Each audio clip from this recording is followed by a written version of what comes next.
ಹಾಂ ಸರ್.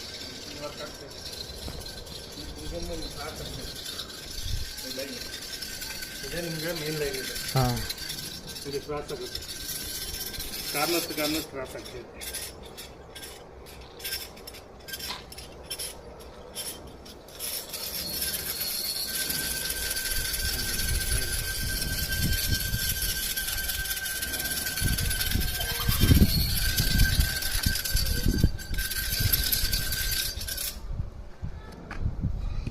ಎಲ್ಲ ಇಲ್ಲಿ ಬಂದು ಕೊಡ್ತದೆ ಸರ್, 2 ಲೈನ್ ವಾಟರ್ ಲೈನ್. ಹಾಂ, ಈಗ ಇದೆಲ್ಲ ಸಣ್ಣ ಸಣ್ಣ ಗ್ಯಾಪ್ಗಳು ಸಿಗುತ್ತೆ, ಅದರಲ್ಲಿ ನೀರಿಲ್ಲ. ಓಕೆ. ಇದು ಒಂದು ಲೈನೇ ನಮ್ಗೆ ವಾಟರ್ ಫ್ಲೋ ಆಗ್ತಾ ಇರೋದು. ಈ ಕಡೆ ಒಂದು ಲೈನ್ ಇದೆ, ಅದು ಸ್ವಲ್ಪ ಮೀಡಿಯಮ್ ಆಗಿದೆ. ಎಲ್ಲ ಸೇರ್ಬೇಕಾದ್ರೆ 1.5 ಇಂಚ್ ಇರುತ್ತೆ ನಿಮಗೆ, 1.5 1.5 ಇಂಚ್ ಇರುತ್ತೆ.